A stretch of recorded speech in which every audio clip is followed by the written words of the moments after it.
हम लोग श्रीमद् भागवतम के दूसरे स्कंद के तीसरे अध्याय के 16वें श्लोक को देखेंगे। प्रसंग आप जान रहे हैं कि परीक्षित महाराज ने श्रील सुखदेव गोस्वामी से और क्या पूछा। ये प्रश्न था, किसका प्रश्न था? ये शौनक ऋषि का। और क्या कारण बताए थे? करे कथा हरि कथो दर्का सताम स्यु सदसी ध्रुवम। भक्तों की सभा में तो जो भी कथा होती है, जो भी बात होती है, वह उसका उत्तर फल, उसका रिजल्ट है भगवान हरि की कथा। और मानो अगर सूत गोस्वामी जी कहें कि ये कैसे आपने निश्चित किया कि ये दोनों भक्त थे, तो कह रहे हैं कि पिछले श्लोक में आपने सुना परीक्षित महाराज के महाभागवत होने के लक्षण को बताया गया था। क्या बताएगा? जरा श्लोक देख लीजिएगा, 15वां श्लोक को दिखाइए। सवै भागवतो राजा पांडवेयो महारथः बालक्रीडन कैः क्रीडन कृष्ण क्रीडाम य आददे। सवै भागवतो राजा, वह राजा परीक्षित तो निश्चित रूप से महाभागवत थे, महान भक्त थे, शुद्ध भक्त थे। क्यों ऐसा आप कह रहे हैं? पांडवेय, वह पांडवों के वंशज थे, क्योंकि सभी महाभागवत थे।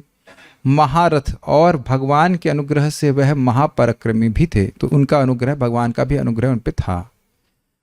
इसका प्रमाण दे रहे हैं कि बाल क्रीडन कहि क्रीडन, बचपन के जो खिलौने होते हैं उनसे खेलते हुए भी कृष्ण क्रीडाम या आदते, वह कृष्ण की क्रीड़ा यानी कि कृष्ण की वह जो खेलते थे वह भी पूजा रूप हो जाता था। एक और अर्थ लिया गया था कि कृष्ण की क्रीड़ा जो उन्हें सुनी थी, बाल क्रीड़ाओं को जो सुना था भगवान कृष्ण की, उनको आदते स्वीकार करते थे।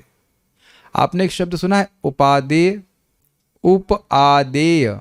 आदे मतलब जिसको हम स्वीकार करते हैं, और उप मतलब पास में और अच्छे से स्वीकार करते हैं। तो कह रहे आददे का मतलब है स्वीकार किया, यानी कि बचपन से ही उन्होंने कृष्ण की लीला का ही अनुकरण करना स्वीकार किया। तो अनुकरण तो बाद में होगा, पहले तो लीला याद होनी चाहिए।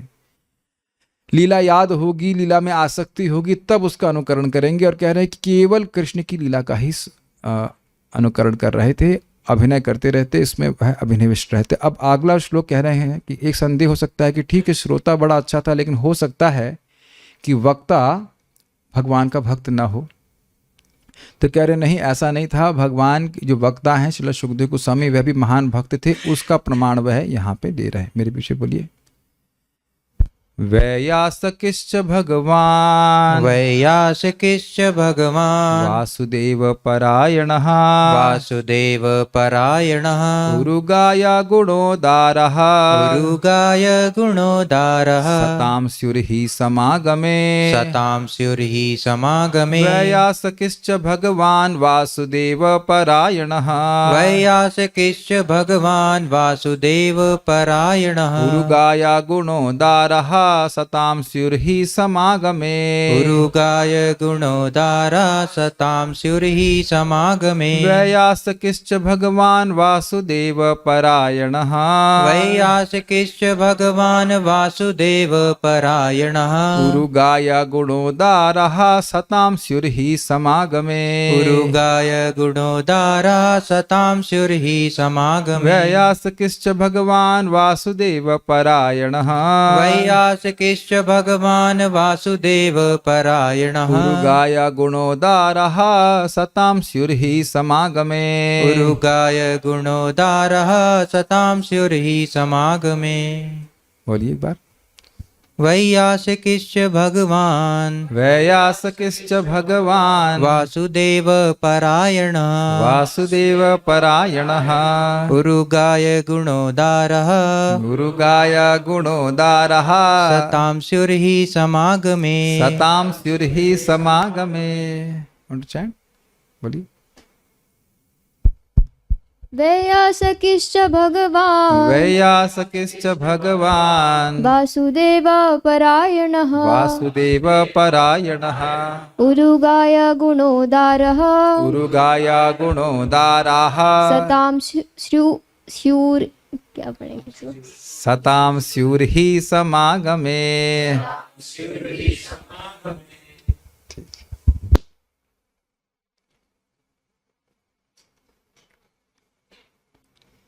व्यासपुत्र सुखदेव गोस्वामी दिव्य ज्ञान से पूर्ण भी थे और वसुदेव पुत्र भगवान श्री कृष्ण के महान भक्त भी थे। अतएव भगवान कृष्ण विषयक चर्चाएं अवश्य चलती रही होंगी, क्योंकि बड़े बड़े दार्शनिकों द्वारा तथा महान भक्तों की सभा में कृष्ण के गुणों का बखान होता ही रहता है। अन्वय। भगवान दिव्य ज्ञान से पूर्ण, वैयासकी व्यासदेव के पुत्र। तो ये भगवान विशेषण किसका है? पूर्ण पुरुषोत्तम भगवान श्री कृष्ण का। नहीं, मुझे जानबूझ करके मैं गलत बोल रहा हूं। यहां भगवान शब्द है वैयासकी अर्थात व्यासदेव जी के पुत्र श्रीला सुखदेव गोस्वामी के लिए। तो उन्हें भगवान क्यों कहा जा रहा है? एक विशेष भग है उनका। कौन सा भग ऐश्वर्य है? दिव्य ज्ञान का वश और वैराग्य का, दोनों भी, भक्ति का। तो कह रहे हैं भगवान वैयासकिश्च, च अर्थ यहां पे अपी के लिए है। भी का मतलब है कि परीक्षित महाराज तो भगवान के भक्त थे, श्रोता महाभागवत थे और वक्ता भी। समझ में आया? भगवान वैयासकिश्च यानी सुखदेव गोस्वामी भी वासुदेव परायण, वसुदेव पुत्र भगवान श्री कृष्ण के महान भक्त थे। अब ये थोड़ा समझना होगा। वैयासकी अर्थात सुखदेव गोस्वामी भी वासुदेव परायण थे। इसका अर्थ क्या हो रहा है? इसका अर्थ ये है कि परीक्षित महाराज तो वासुदेव परायण थे ही, सुखदेव गोस्वामी भी थे, अर्थात कृष्ण के बारे में ही बात हुई होगी, ये कहने का अर्थ है। ये बहुत सूक्ष्म बात है अगर आप विचार करें तो। च शब्द से क्या इंगित हो रहा है? भी। तो भी मतलब ये और ये भी दो लोग हैं ना, तब तो भी जोड़ेंगे। तो कह रहे हैं कि यहां भी लगा रहे हैं, इसका मतलब क्या हुआ? परीक्षित महाराज तो भगवान के भक्त थे ही। भगवान मतलब वसुदेव नंदन भगवान श्री कृष्ण के भक्त थे, उनकी आसक्ति भगवान कृष्ण में थी। देखिए हर भक्त की एक भगवान के विशेष स्वरूप के प्रति आसक्ति होती है। तो यहाँ कौन से शब्द का उपयोग हो रहा है? वासुदेव परायण, वसुदेव पुत्र भगवान श्री कृष्ण के प्रति आसक्त थे। कौन आसक्त थे? सुखदेव गोस्वामी। और उनके आगे क्या लगा दिया? भी। तो भी मतलब कोई और भी था क्या? तो परीक्षित महाराज भगवान के भक्त थे, उसी प्रकार से सुखदेव गोस्वामी भी थे। थोड़ा पानी दीजिए। देखिए भी का अर्थ समझना चाहिए। ऐसा नहीं है कि सुखदेव गोस्वामी की आसक्ति परीक्षित महाराज से कुछ कम थी या परीक्षित महाराज की आसक्ति कुछ सुखदेव गोस्वामी से कुछ कम थी। दोनों ही महाभागवत हैं। यद्यपि एक श्रोता है एक वक्ता है, लेकिन दोनों परम महाभागवत हैं। ये बात समझ में आ रही है? तो ये च शब्द से इंगित हो रहा है। ये समझ पाए आप लोग? च मतलब भी। जैसे राम कृष्ण प्रभु को मृदंग आता है और कृष्णलादनी माता जी को भी आता है, तो भी मतलब दोनों को आता है।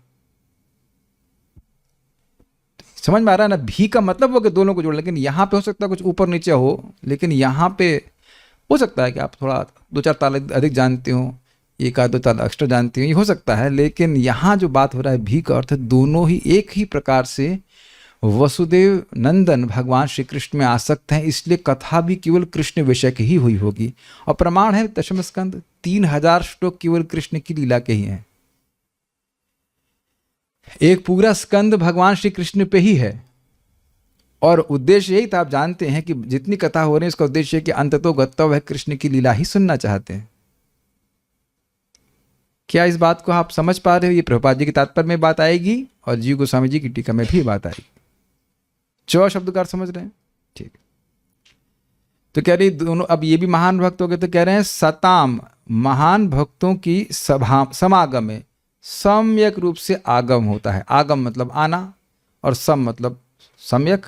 तो कह रहे सम्यक रूप से जब इकट्ठे होते हैं। समागम का मतलब होता है सभा में, जहां लोग इकट्ठे हों। कई बार आपने समागम शब्द सुना होगा आप लोग। यहाँ पे वो क्या होता है, वो संत समागम, ये संत समागम कहते हैं। और एक और जगह लगाते हैं जब म्यूजिकल होता है ना, कॉन्सर्ट्स होते हैं, उनको भी समागम कहते हैं।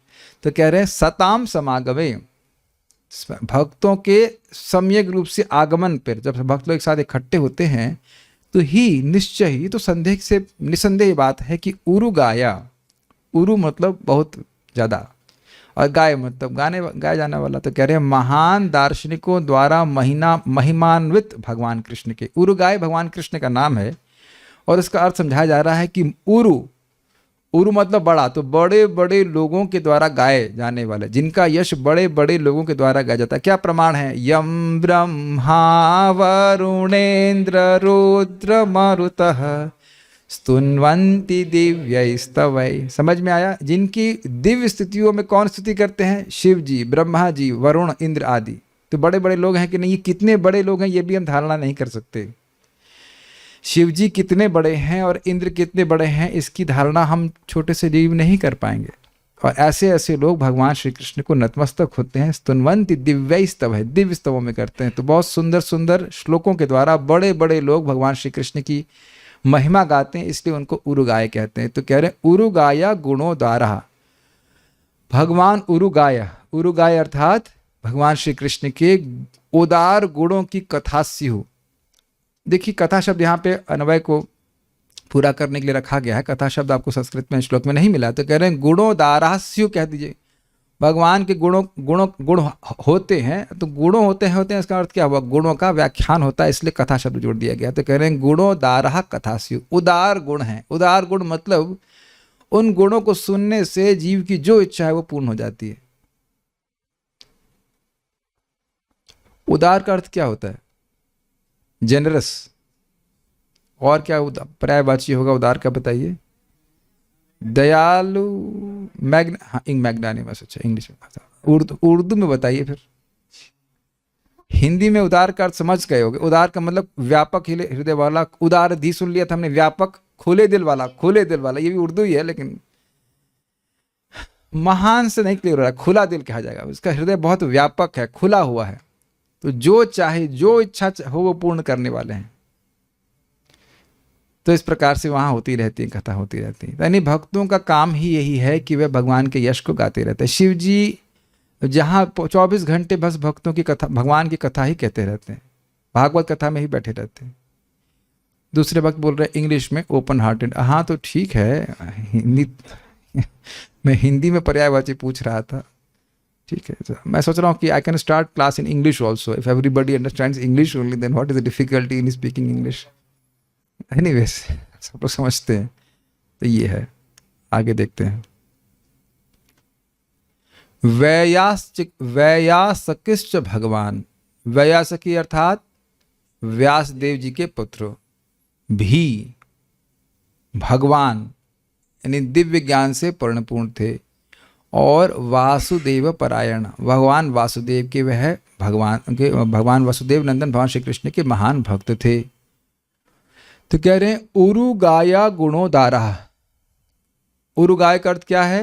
ये भगवान श्री कृष्ण का नाम है। और गुण प्लस उदाराह, उदाराह शब्द बहुवचन में है, रामाह उदाराह बहुवचन में। तो कह रहे हैं गुण उदारा, एक गुण नहीं, अनेक अनेक गुण भगवान के हैं।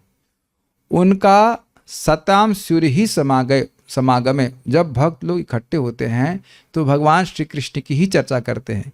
तो ये तो सिद्धांत है। और उसके बाद क्या कह रहे हैं? उसके पहले क्या कह दिया कि व्यासक यानी श्रीला व्यासदेव जी के पुत्र शुकदेव गोस्वामी तो वासुदेव के ही परायण थे, तो भगवान के अलावा कुछ बोलेंगे नहीं।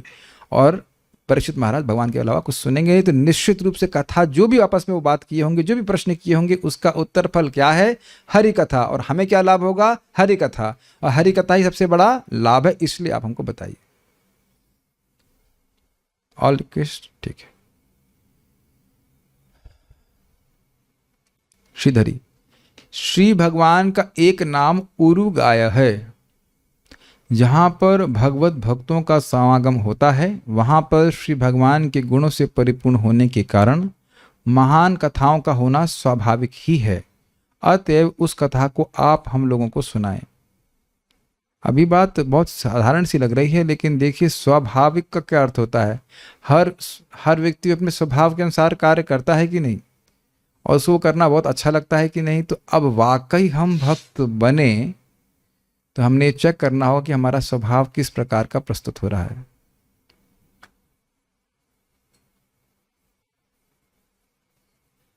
क्या केवल व्यासासन पे बैठकर ही हम कृष्ण के बारे में चर्चा करना चाहते हैं, या व्यासासन से हटकर भी यह प्रश्न अपने को चेक करना,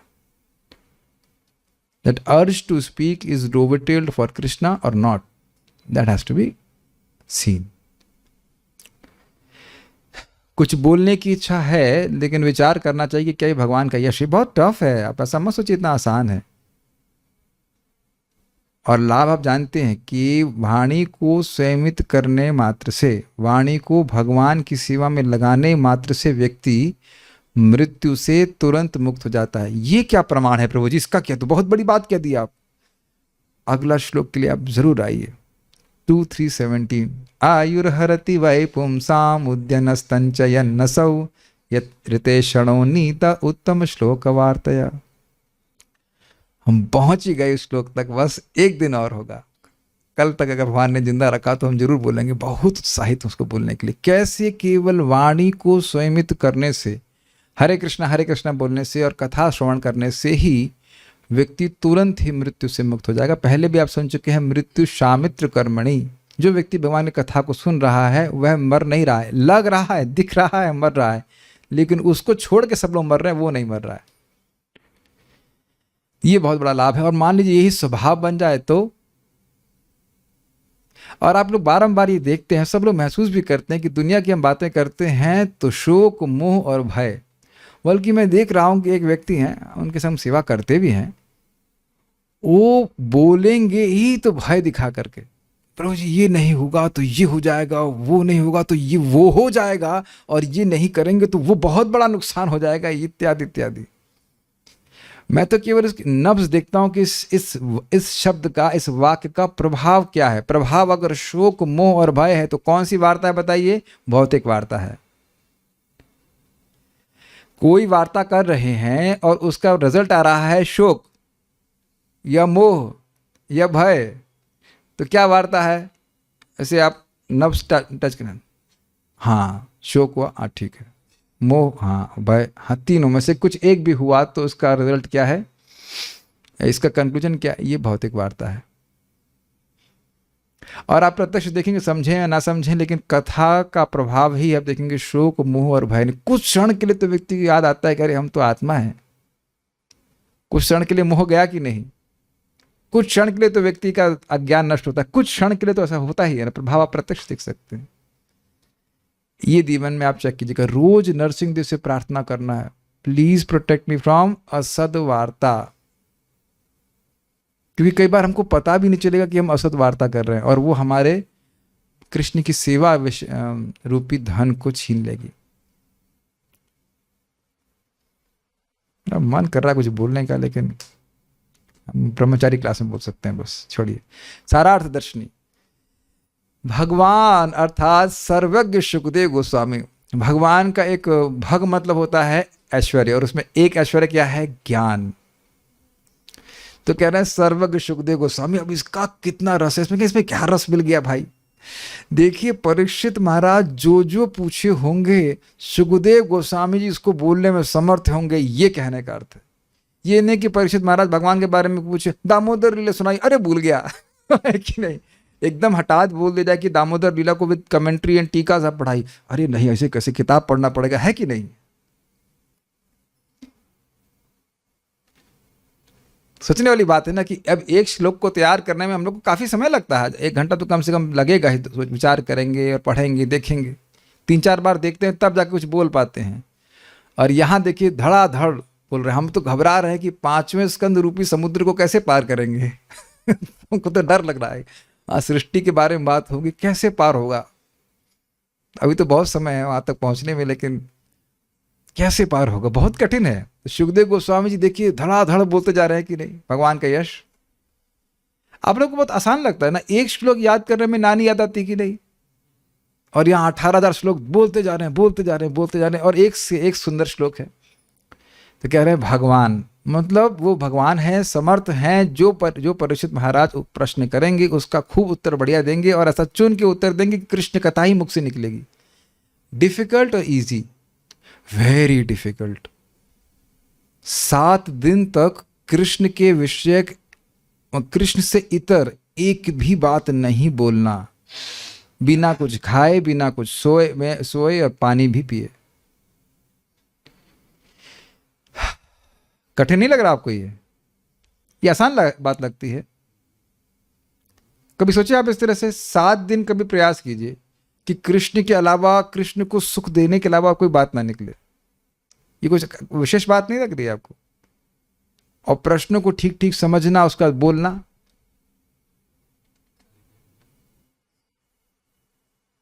ठीक है, तो इसलिए कह रहे हैं भगवान अर्थात सर्वज्ञ सुखदेव गोस्वामी सारे प्रश्नों का एकदम समीचीन तरह से उत्तर दिए होंगे। समीचीन का मतलब होता है चीन के पास समीचीन मतलब सम्यक रूप से अच्छा भक्तों के समागम में उरुगाय, अब देखिए इसका अर्थ क्या ले रहे हैं,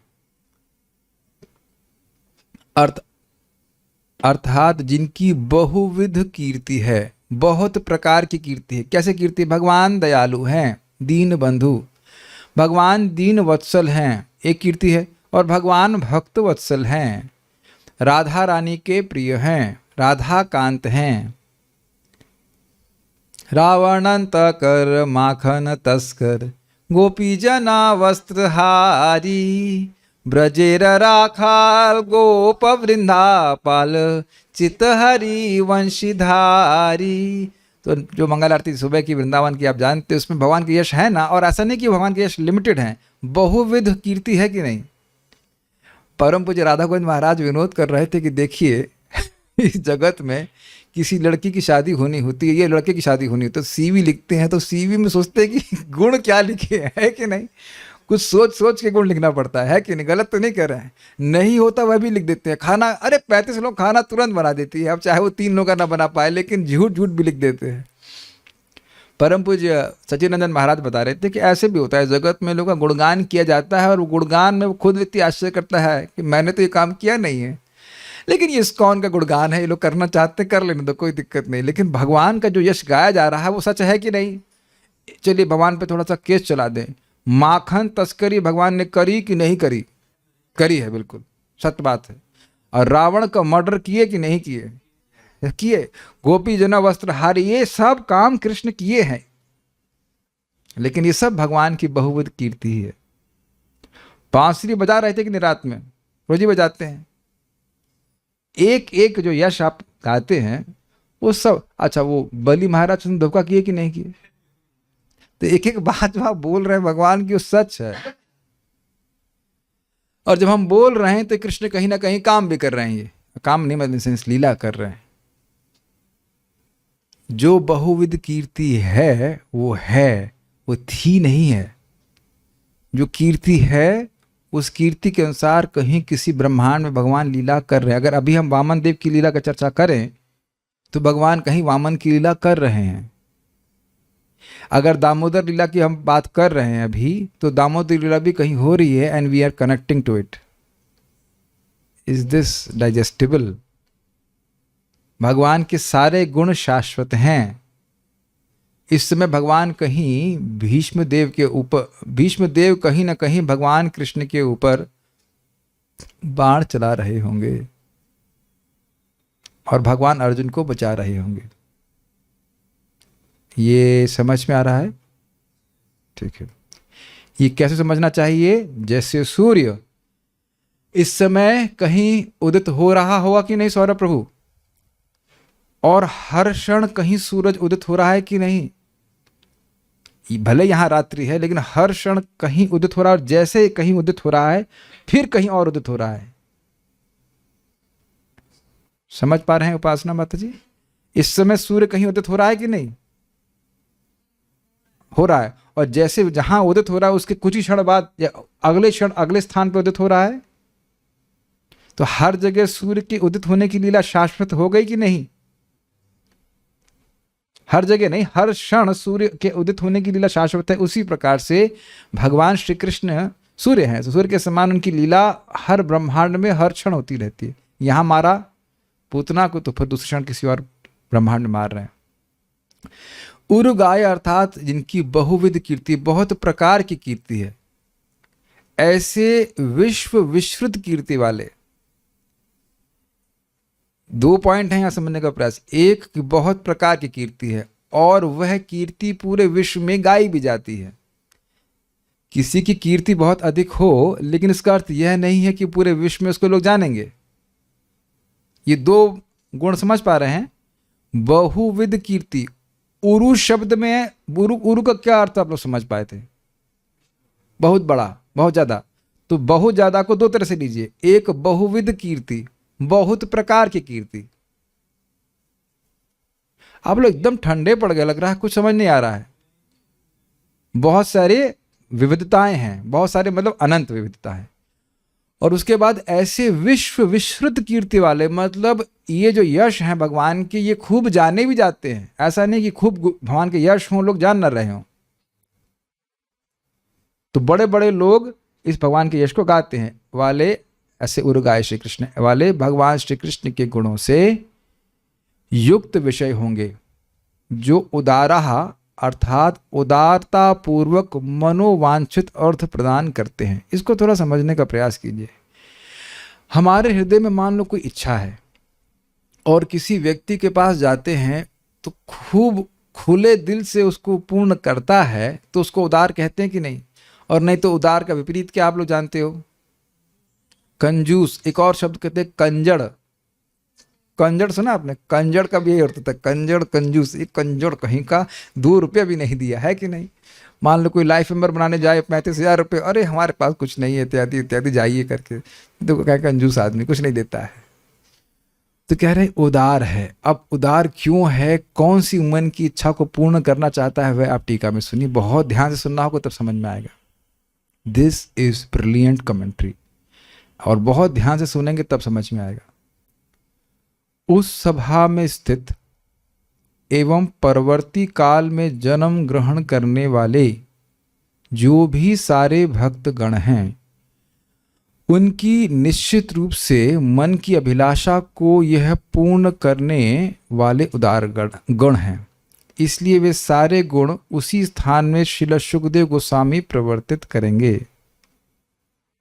जो विषय, ये थोड़ा समझने का प्रयास कीजिए। भगवान के भक्त जो सुखदेव गोस्वामी के समय में थे, नारद जी, व्यासदेव, जो सब सभा में बैठे थे, वो क्या चाहते थे? पहले तो वही चाहते थे कि स्मार्टफोन साइलेंट मोड में हो। तो सुखदेव गोस्वामी भी अपना फोन साइलेंट में कर दिए थे और परीक्षित महाराज जी कर दिए थे। सुखदेव गोस्वामी को तो कपड़े नहीं थे, मोबाइल की तो बात छोटी। ठीक है, देखिए बहुत कठिन है, बीच में अगर कुछ बच जाएगा तो कथा छूट जाएगी। तो सभा में जो भी स्थित लोग थे वो क्या चाहते थे? आप लोग यहाँ क्या करने हैं? पान खाने आए हैं? आप चाहते हैं कि हम सुखी हों कथा सुन करके, है कि नहीं? भगवान के बारे में कुछ सुने, भगवान का अनुभव प्राप्त करें, ये कहने का अर्थ है। और मैं भी इसी प्रकार से चाहता हूँ। हम लोग तो बहुत छोटे छोटे भक्त हैं, भक्ति करने का नाटक करना है। लेकिन वहां वो लोग जानबूझकर आए थे। वो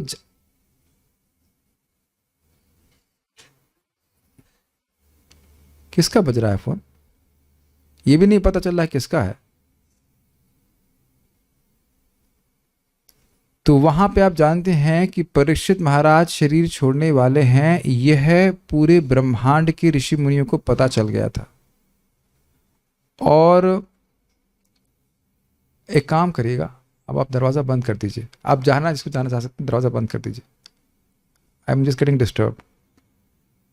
जिसको जाना हो चला जाए, जिसको आना हो आ जाए, लेकिन अब दरवाजा बंद। Just lock this, latch this door. Latch करना आता है विवेक? लैच करो। एक बात आप लोग समझिए, जब हम यहाँ पे क्लास दे रहे हैं, हम इसको रिकॉर्डिंग भी कर रहे हैं। ये सब बातें रिकॉर्डिंग में सुनने लायक नहीं होनी चाहिए। मैं इसमें एडिटिंग में टाइम नहीं वेस्ट करना चाहता हूँ कि लैच करो, ये करो। ये रिकॉर्डिंग कोई सुनना नहीं चाहता।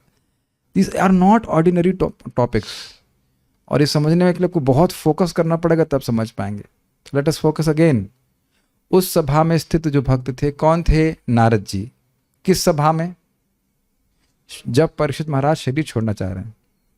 और इसका आप लोग प्रथम स्कंद में सुन चुके हैं कि ये घटना होगी, ये बात सबको पता चल गई थी। कैसे पता चली थी? वो सर्वज्ञ हैं, तो वह भगवान की कथा को सुनने के लिए कहां कहां से, ब्रह्मांड, पूरे ब्रह्मांड से आए थे। याद है आप लोगों को? ब्रह्मर्षि, राजर्षि, विप्रषि सब लोग आए थे, और वह एक एक व्यक्ति पवित्र करने में समर्थ था। तो आप समझ सकते हैं कि वो भगवान, उनको ये अनुभव है कि भगवान का यश भगवान से अभिन्न है।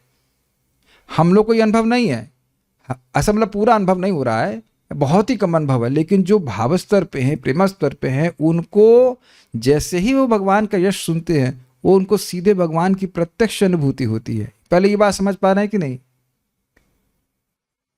मैं फिर से रिपीट कर रहा हूं, हम लोग यश सुनते हैं, मतलब अच्छा लग रहा है, लेकिन जो शुद्ध भक्त हैं वह साक्षात कृष्ण का अनुभव करते हैं। प्रभुपाद जी प्रथम स्कंद में बता चुके हैं, one will experience Krishna in the pages of Shrimad Bhagavatam. जो शुद्ध हो गया है वह श्रीमद् भागवतम के पन्नों में भगवान श्री कृष्ण का अनुभव करेगा, देख सकता है साक्षात। अरे तो भगवान कृष्ण है। मैंने महाराज कुलशेखर की कहानी सुनाई थी आप लोगों को, ठीक है? तो कह रहे वहां पे जो उपस्थित भक्त हैं वे भगवान श्री कृष्ण के गुणों के द्वारा, गुणों के श्रवण के द्वारा उनका अनुभव करना चाहते हैं। कृष्ण अपने धाम को चले गए हैं, तो क्या भक्तों को उनसे विरह नहीं हो रहा है? हो रहा है। तो वह चाहते हैं उनके बारे में सुन करके उनका अनुभव करना। ये समझ में आया? और हम लोगों के लिए भगवान चले गए कि नहीं? चले गए। तो आने वाले भक्त भी भगवान के गुणों को सुन करके भगवान के प्रति प्रेम जागृत करना चाहते हैं, और जो प्रेमी है वह भगवान का अनुभव करना चाहते हैं। तो ये उनकी मन की इच्छा हुई कि नहीं? हमारे जूम के भक्त आप समझ पा रहे हैं इस बात को? क्या मन की इच्छा थी भक्तों की? भक्तों की रहती ही है कि भगवान का यश सुन करके हम भक्ति को प्राप्त करें, प्रेम प्राप्त करें। Voice issues, are is it for everyone और इज ओनली विद सम? सबको सुनाई पड़ रहा है, ठीक है? तो इस प्रकार से उन उदार गुणों को, गुण उदारहा, उन उदार गुणों को वहां पे कहा गया होगा। ये बात बोल रहे हैं। जो विषय कृष्ण कथा को जन्म देते हैं वे भक्तों द्वारा आस्वादनीय है, यह भाव है। तो वो सारी बातें उस कथा, उस समागम में जिसमें परीक्षित महाराज हैं, सुखदेव गोस्वामी और अन्य भक्त हैं, वह सब उसमें हुई होंगी, उसके लिए हम सुनना चाहते हैं। ये टीका आप लोग समझ पाए?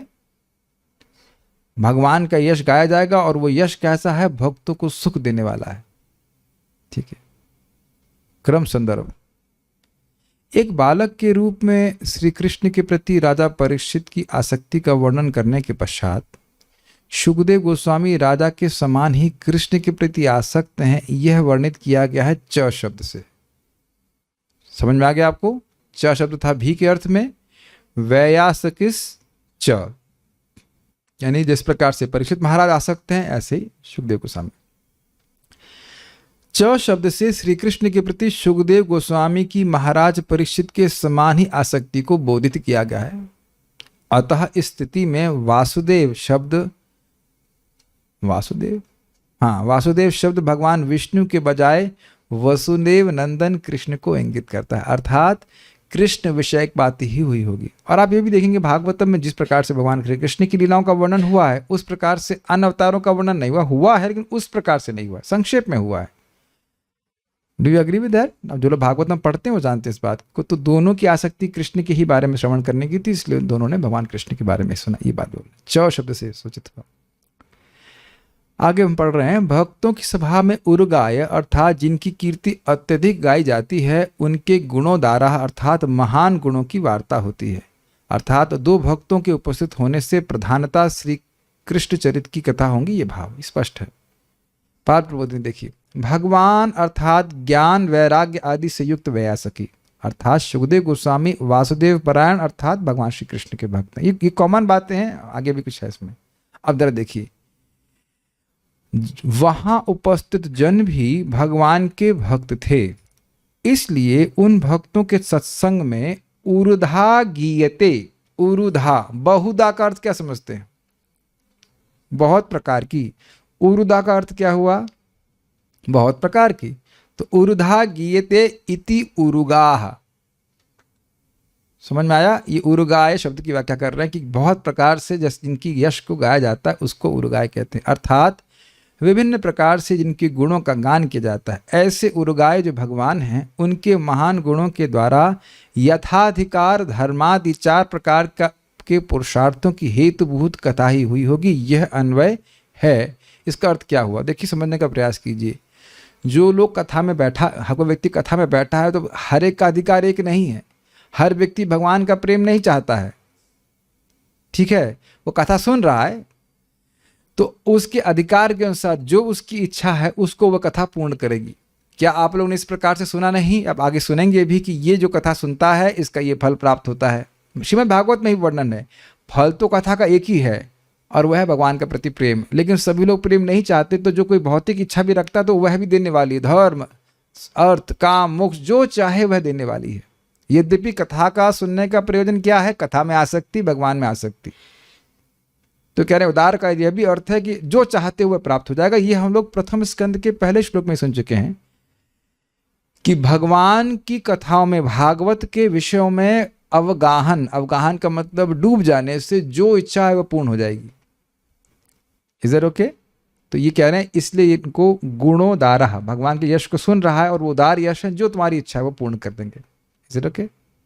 नेक्स्ट, ही अवधारणा के लिए है, इसमें कोई संदेह नहीं करना चाहिए। तात्पर्य प्रभुपाद जी का। इस श्लोक में सताम शब्द अत्यंत महत्वपूर्ण है। सताम का अर्थ है शुद्ध भक्त, जिसे भगवान की सेवा करने के अतिरिक्त अन्य किसी प्रकार की इच्छा नहीं रहती। ऐसे भक्तों की संगति में ही मनुष्य कृष्ण के दिव्य यश का ऐसे भक्तों की संगति में ही भगवान कृष्ण के दिव्य यश का सही वर्णन हो सकता है। भगवान ने कहा है कि उनकी कथाएं आध्यात्मिक महत्व से युक्त होती हैं और यदि कोई एक बार भी सताम की संगति में भगवान के विषय में श्रवण करता है तो उसे इस महान शक्ति का आभास मिल जाता है और उसमें स्वतः भक्ति उत्पन्न हो जाती है। इसको फिर से हम 3:25-25 को उद्धृत करके बोलेंगे, वही प्रभुपाद जी यहाँ पे अनुवाद में बोल रहे हैं। सताम प्रसंगाद मम वीर्य संविदो भवन्ति हृतकर्ण रसायन कथा तदजोषणादाशु अपवर्ग वर्त्मनि श्रद्धारतिर्भक्तिरनुक्रमिष्यति। सताम प्रसंगात, भक्तों के प्रसंग से, प्रसंग का अर्थ है उत्कृष्ट भक्त, श्रेष्ठ भक्त, उनके संग से, सताम प्रसंगात, उनके संग से, सताम प्रसंगात मम वीर्य संविदो। भगवान बोल रहे हैं, भगवान कपिल देव बोल रहे हैं अपनी माता देवहूति को। बहुत महत्वपूर्ण श्लोक है ये। सताम प्रसंगात मम वीर्य संविदो, मेरे वीर्य संविद, वीर का मतलब प्रभाव, ये भगवान की कथाएं, भगवान का ऐश्वर्य संविद, सम्यक रूप से समझ में आता है। विद मतलब जानना। भवंती हृत कर्ण रसायन कथा, भवंती हो जाते हैं, क्या हो जाते हैं? हृत कर्ण रसायन। कर्ण रसायन का अर्थ क्या हुआ? कानों के लिए रस के आयन, रस के आगार हो जाते हैं। कानों को वो कथा अच्छी लगती है, यानी अर्थ ना भी समझ में आए फिर भी अच्छी लगती है। और जब कानों से स्पर्श हो जाता है और हृदय में जाता है, उसके अर्थ पे व्यक्ति विचार करता है तो उसके लिए हृत रसायन हो जाती है। हृदय में जितनी भी कचरा है वो साफ, और हृदय को वो बात का स्मरण करके सुख मिलता है। क्या ये आप लोगों ने अनुभव किया है कि भले ही पूरी कथा याद न रहे, और याद रहती भी किसको है? केवल सूत गोस्वामी को। कोई विरोध तो नहीं ना? लेकिन पूरी क्लास से अगर एक बात आपको याद रह जाए और उस पर आप बारंबार मनन करो तो बहुत शांति मिलती है कि नहीं? अच्छा लगता है कि नहीं? ये आप लोगों ने अनुभव किया है? पूरे प्रवचन से अगर एक बात भी हमने सीखी वो बहुत अच्छी लगती है। बाकी हो सकता हो प्रवचन पूरे टाइम अच्छा लगता हो, लेकिन एक बात जो सीख ली उस पर हम विचार करते तो वो और अच्छा लगता है। अगर सर्वाइकल स्पॉन्डिलाइटिस नहीं है तो कुछ नॉडिंग के द्वारा जूम डिवोटीज भी कुछ अनुमोदन कर सकते हैं। ठीक है, कुछ समझ में आ रहा है आपको? एक लाइन भी अगर हमें समझ में आ गई तो बहुत अच्छा है। उस पर बार बार विचार करते तो आप चलते फिरते भी खुश हो सकते हैं। इससे अप्रिशिएटेड बाय डिवोटीज। लेकिन ये भक्तों को ही समझ में आता है। मैं फिर वही उदाहरण दूंगा, महाराज जो बोल रहे थे कि ये बाहर का व्यक्ति उसको कहा ये लोग पागल हैं क्या कि एक व्यक्ति बोल रहा है और बाकी लोग सुन रहे हैं।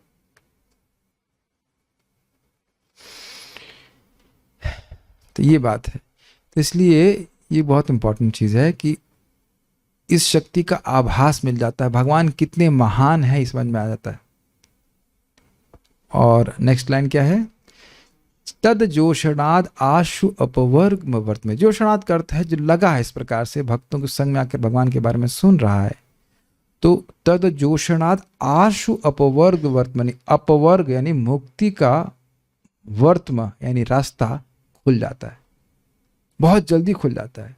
और क्या उसका किस प्रकार से खुलता है, श्रद्धा रतिर भक्ति अनुक्रमशति, एक के बाद एक। पहले भगवान में श्रद्धा होती है, आदर बुद्धि, हाँ सही कह रहे हैं, टेस्ट, और उसके बाद आगे बढ़ता हुआ इसका हृदय शुद्ध हो जाएगा तो रति यानी भाव स्तर, और उसके बाद आगे प्रेम प्राप्त होता है। इस विज्ञान को समझना चाहिए और इसको अप्लाई करना चाहिए। मेरे को थोड़ा दुख लगा, अब पता नहीं वो भक्त सुन रहे हैं या नहीं सुनेंगे, कभी सुनेंगे कि नहीं, अब पता नहीं इसके पीछे क्या है। लेकिन क्लास के पहले वो मिलने आए, चले गए और फिर क्लास में नहीं आए। तो मैं सोच रहा था तो अच्छा तो ये होता कि वो नहीं मिलने आते ना, मिलने क्यों आए। I don't know if you can feel my emotions.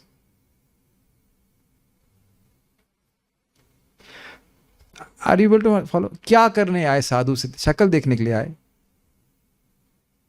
शक्ल तो दिख ही रही है, जूम पे भी दिख रही है, यूट्यूब पे भी दिख रही है। Sometimes people can be very insensitive. ये पूछने आए कि मेरा स्वास्थ्य कैसा है, तो कि डॉक्टर हो, ये सामर्थ्य है कि ठीक कर दोगे। व्यक्तिगत रूप से मुझे लोगों से व्यक्तिगत रूप से मिलना अच्छा नहीं लगता है,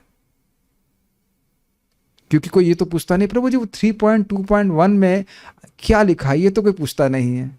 2.1.2 की टीका में प्रभु जी बात समझ में नहीं, ये तो आज तक शायद ही कोई पूछा हो। क्या प्रसंग है। और जब हम वाकई कुछ हेल्प करना चाहते हैं श्रीमद् भागवतम को सुनाने की, उसमें तो सुनना नहीं चाहते, तो क्या व्यक्तिगत समय लेने के लिए आना चाहते हैं, क्या व्यक्तिगत समय लेंगे।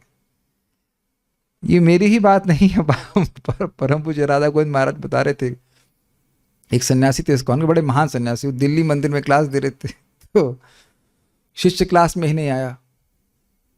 तो बाद में क्लास समाप्त हो गई तो एक अजगर जैसी मोटी माला लेकर के आया। महाराज का शैली बड़ी अच्छी, तो महाराज को दिया उसने, तो उन्होंने कहा, तो बोले कहाँ गया था तुम, तो कह रहा महाराज आपकी सेवा के लिए गया था। तो कह रहे मैं यहाँ प्रवचन कर रहा हूँ, उसको तुम सुन ही नहीं रहा है और तुम ये मतलब माला लेने के लिए घूम रहे हो। इतना लोगों की स्थूल बुद्धि होती कि लोग समझ नहीं पाते किसी को संतुष्ट कैसे किया जा रहा है। एक बार एक भक्त आए यहाँ एकदम दरवाजे पे, बोले हम आपकी क्लास सुनते हैं।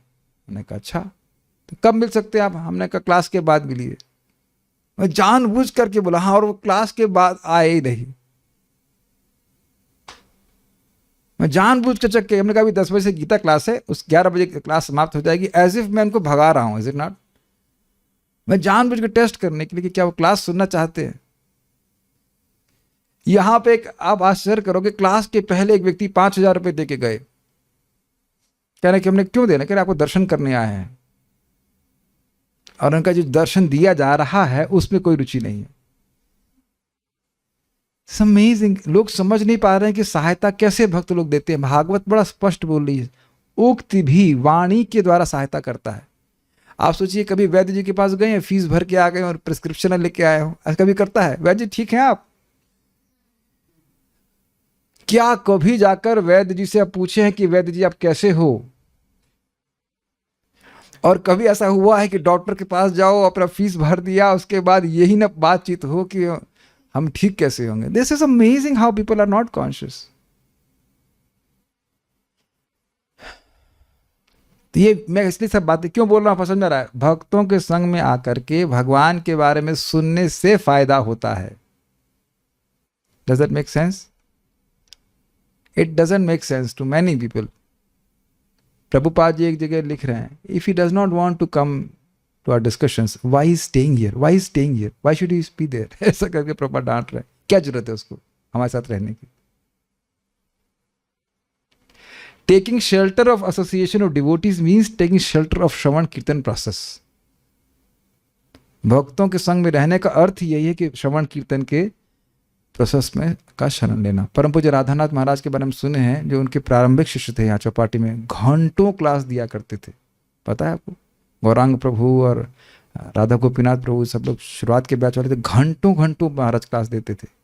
प्रोजेक्ट की उतनी बात नहीं थी, भक्तों को तैयार करना जरूरी है, घंटों आवर्स टुगेदर। और देखिए वो लोग कितना अच्छा वैसे प्रचार कर रहे हैं। उद्देश्य यही है कि कानों से भगवान श्री कृष्ण के बारे में सुना जाए। ओके,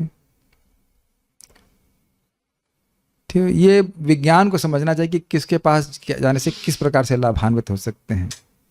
तो क्या होगा, शक्ति का आभास मिल जाता है। प्रभुपाद कितने सुंदर तरह से कह रहे हैं, देखिए, सताम की संगति में भगवान के विषय में श्रवण करता है तो उसे इस महान शक्ति का आभास मिल जाता है। आभास का अर्थ क्या होता है? ऐसा आभास का मतलब एक फीलिंग, हल्की सी अनुभूति, लेकिन पूर्ण अनुभूति नहीं। भगवान कितने महान है उसको कुछ कुछ दिखने लगता है। और यही आप लिंक कीजिए शब्द से उदारधि। व्यापक बुद्धि हो गई है, समझ रहा है कि भगवान कितने महान है, वो सामान्य देवता की तरह नहीं है, तो तब वह भगवान में श्रद्धा रखेगा कि नहीं, भगवान की आराधना करेगा कि नहीं, ये विचारने की बात है। ऐसा नहीं कि वो पूरी बात समझ लेगा, लेकिन हाँ कुछ कुछ समझ में आने लग जाएगा। कृष्ण विशेष व्यक्ति है।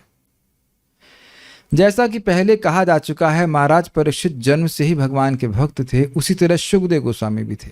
वे दोनों समान स्तर पर थे। यद्यपि ऐसा प्रतीत होता है कि महाराज परीक्षित राजसी सुविधाओं के अभ्यस्त थे, जबकि शुकदेव गोस्वामी एक आदर्श महान त्यागी थे। यहाँ तक कि वे शरीर में वस्त्र भी धारण नहीं करते थे।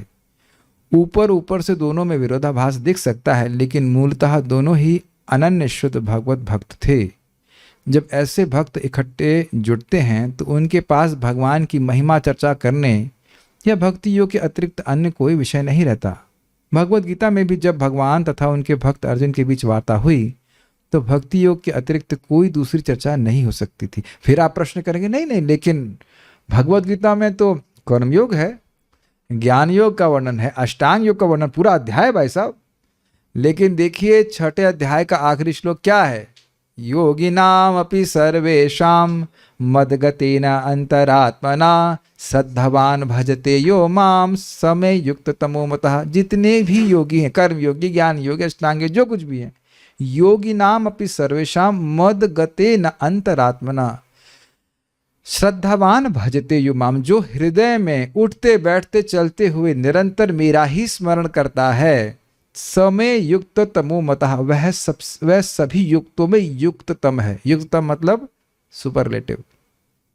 तो प्रभुपाद जी समझाते हैं इस प्रवचन में, एक प्रवचन में, कि इसका अर्थ क्या है। अब ऐसा नहीं कि वो सीधे बैठा, उसके बाद वो कौन सा पद्मासन लगाया और उसके बाद वह कृष्ण का स्मरण कर रहा है। वह निरंतर स्मरण कर रहा है और ये कोई कठिन नहीं है। इस जगत में भी व्यक्ति चलते फिरते, यहाँ तक कि स्वप्न देखते हुए भी किसी ना किसी का स्मरण कर रहा है। Yes no? उसके लिए कहीं हम लोग नाक दबाते हैं, प्राणायाम करते हैं, तो कैसे उस व्यक्ति का स्मरण कर रहा है बताइए? प्रेम है, आसक्ति है। इसीलिए इस श्लोक के तुरंत बाद भगवान ने क्या बोला? मय्यासक्त मना पार्थ योगम युञ्जन मदाश्रय असंशयम समग्र माम यथा ज्ञास्यति तच्छृणु। मुझ में किस प्रकार से आसक्त होकर तुम मुझको योग का आश्रय लेकर के और मुझको असंशय रूप से जान पाओगे, इसको तुम सुनो। तो वहां भी सुनने के बारे में बोल रहे हैं। आप लिंक समझ पा रहे हैं भगवत गीता से? सर्वश्रेष्ठ योगी कौन है? जो निरंतर मेरा स्मरण करेगा। और निरंतर कब स्मरण कर सकता है? जिसमें आसक्त हो। आसक्त कैसे हो सकते हैं? भगवान के बारे में सुनकर। क्या आप लोगों का कभी अनुभव है कि ऐसा व्यक्ति जिससे आप कभी नहीं मिले हों, उसके गुणों को सुन करके ही आप आसक्त होने लग गए हों? ऐसा हुआ है? शायद आपके गुरु महाराज संग ऐसा ही होगा। जिन लोगों ने दीक्षा ली है वो महाराज जी लोगों के गुणों को सुन सुन करके, उनकी भक्ति के बारे में सुन सुन करके आ सकते हैं। उनसे भी सुने होंगे, ये भी हो जाता है, लेकिन कभी कभी उनसे नहीं सुने रहते हैं, लेकिन उनके गुणों को सुनते हैं कि इन्होंने ऐसा किया वैसा किया। हाँ, और हाँ, सबसे बड़ी बात है प्रभुपाद जी। प्रभुपाद जी तो हम मिले ही नहीं है। आप में से कोई प्रभुपाद जी का शिष्य तो नहीं है ना यहाँ पे? हाँ, ठीक है। और रूप गोस्वामी जी, सनातन गोस्वामी, महाप्रभु, तो आप देख रहे हैं कि सभी के बारे में सुन सुन करके ही हम आसक्त हो रहे हैं। आप देख रहे हैं कि हमारा पैराडाइम शिफ्ट हो जाना चाहिए बात सुन करके। हम सुन सुन करके ही आसक्त हो रहे हैं। मैं फिर से रिपीट कर रहा हूं, सुन सुन कर ही आसक्त हो रहे हैं। सब लोग क्लास में आ गए? मन हो सकता बाहर चला हो गया। मैं फिर से रिपीट कर रहा हूं, हम लोग सुन सुन कर ही आसक्त हो रहे हैं। Got it? और जीवन का लक्ष्य है भगवान में आसक्ति को बढ़ाना। व्यवसायत्मिका बुद्धि क्लियर एकदम होना चाहिए। हम अपने भगवान में आसक्ति को बढ़ाना चाहिए। जितने आसक्त उतना भगवान को समझेंगे। और कैसे आसक्त हो रहे हैं? सुन सुन करके। साधन क्लियर होना चाहिए कि कैसे हम आसक्त अधिक होते हैं। किसी में भी आसक्त होते हैं सुन करके। तो यहां बड़ा स्पष्ट है कि वो दोनों अत्यधिक आसक्त हैं। हम इसे बातें क्यों कर रहे थे कि ये भगवान बताना चाह रहे थे कि सारे योग में सर्वश्रेष्ठ क्या है? भक्ति योग। तो बात भक्ति योग की ही कर रहे हैं। वो थोड़ा बात बता रहे हैं, अन्यों के अधिकार के अनुसार बात बोली जा रही है, लेकिन इसका अर्थ यह नहीं है कि वो सर्वश्रेष्ठ बात है। ठीक है? तो अर्जुन भगवान के भक्त हैं और भगवान श्री कृष्ण भगवान है, तो उनके दोनों के बीच में भक्ति के बारे में ही बात हुई होगी। यही प्रपात कह रहे हैं। फिर भी इस पर सांसारिक विद्वान अपने अपने तरीके से सोच सकते हैं। जैसे कुछ लोग कहते हैं कि भगवद गीता में केवल कर्म योग का वर्णन है। तो उनसे पूछो कि भाई ये 7वां अध्याय क्या कहीं और लिखा हुआ है? और 12वें अध्याय को तो नाम ही भक्ति योग है, तो उसमें क्या बताइए? वहां तो कर्मयोग का कोई वर्णन ही नहीं है। ये है उनका अधिकार, कर्मयोग है, तो सोचते हैं उससे आगे कुछ है ही नहीं। ये बात है, ऐसा नहीं होना चाहिए। श्रील जीव गोस्वामी के अनुसार वैयासकी शब्द के बाद च शब्द का प्रयोग यह बताता है कि सुखदेव गोस्वामी तथा महाराज परीक्षित दोनों ही पहले से ही एक कोटि के थे, यद्यपि उनमें से एक गुरु की भूमिका निभा रहा था और दूसरा शिष्य की। ये आपको समझ में आ रहा है? ठीक है। चूंकि श्री कृष्ण ही कथाओं के केंद्र हैं, अतएव वासुदेव परायण शब्द वासुदेव के भक्त को समान लक्ष्य के तौर पर सूचित करता है। अर्थात जो भी बात होगी वह भगवान श्री कृष्ण के संबंध में होगी। यद्यपि वहां पर अनेक अन्य लोग एकत्रित थे जहां महाराज परीक्षित उपवास कर रहे थे, लेकिन सहज निष्कर्ष निकलता है कि वहां पर कृष्ण के महिमा गायन के अतिरिक्त अन्य कोई चर्चा नहीं हुई होगी, क्योंकि प्रमुख वक्ता सुखदेव गोस्वामी थे और प्रमुख श्रोता महाराज परीक्षित थे। ये एक बहुत रुचिकर बात है जो आपने ध्यान नहीं दी। देखिए, अगर बहुत लोग बैठे हों तो हो सकता है कि किसी की टांग खींची जाए, किसी के और बारे में बात की जाए, है कि नहीं? हो जाता है कि नहीं? यहाँ तो कई बार देखा होगा आपने, ऐसा हो जाता है। लेकिन अब एक कोई भी बात की जाए इसके बारे में, उसके बारे में बात होगी, तो किसी विषय को छोड़कर किसी और व्यक्ति की बात हो रही है, तो आसक्ति का ट्रांसफर हुआ कि नहीं? तो कह रहे हैं कि ये भगवान श्री कृष्ण के ही बारे में बात करने वाले हैं, और अगर प्रसंग कहीं और जा रहा है तो उसका उद्देश्य भी कृष्ण का यश गाना ही है। कथा हरि कथो दरकाह। कैच कर पा रहे हैं इस बात को? बहुत लोग हैं और बड़े तेजस्वी तेजस्वी लोग हैं, लेकिन उनकी बात नहीं होगी, बात केवल कृष्ण की होगी। इसको आगे जाके पृथु महाराज कहते हैं, जो कि भगवान के अवतार हैं। वो अवतरित हुए और उनका यश गाया जाने लगा ब्राह्मणों के द्वारा, तो कहते हैं, अरे क्या भगवान विष्णु का यश नहीं है जो आप हमारा यश गा रहे हैं? नाउ दैट्स अमेजिंग ना। जब भी कोई हमारा गुणगान करने लग जाए तो क्या हम ऐसा सोचते हैं? बल्कि कहेंगे तुम सही आदमी भाई, तुम्हारा रियलाइजेशन गलत हो ही नहीं सकता है कि नहीं? तुरंत तुरंत व्यक्ति खुश होता है, ये कितना अच्छा व्यक्ति है, ये मेरे गुणों को समझ, पूरा नहीं समझ रहा है, लेकिन जहां तक जिसका सामर्थ्य है वो बोल रहा है। आकाश को कौन पार कर सकता है? अब लेकिन जो चिड़िया जहां तक उड़ जाए, तो ये चिड़िया अच्छे उड़ रही है, उड़ो उड़ो और बोलो, है कि नहीं? लेकिन वहां पृथु महाराज बड़े ही शर्मिंदा हो जाते, कहते जब भगवान विष्णु का यश है तो आप मेरा यश क्यों बोल रहे हैं? Very nice. क्योंकि प्रमुख वक्ता सुखदेव गोस्वामी थे और प्रमुख श्रोता महाराज परीक्षित थे, अतएव भगवान के दो प्रमुख भक्तों के बीच कहे तथा सुने जाने के कारण श्रीमद् भागवत भगवान श्री कृष्ण के महिमा गान के ही निमित्त है, अर्थात इसमें कुछ भी वस्तु त्याज्य नहीं है। अब कल का बहुत सुंदर श्लोक आएगा, कैसे कृष्ण कथा श्रवण करना ही जीवन की सफलता को देने वाला है, असीमित लाभ देने वाला है, और श्री कृष्ण कथा सुनने से कैसे व्यक्ति मुक्त हो जाएगा, मृत्यु को पार हो जाएगा। उसके लिए अगर आप उत्साहित हैं तो कल आइएगा, हम उसको जरूर सुनेंगे। कुछ किसी का कमेंट है तो मैं देख लेता हूँ।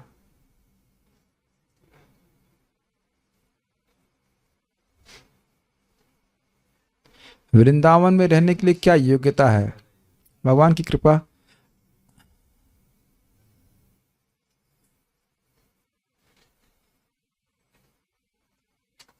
ओके, सो और कोई प्रश्न है पर नहीं? Stop it. श्रीमद् भागवतम की जय, श्रील प्रभुपाद की जय, ताई गौर प्रेमानंद।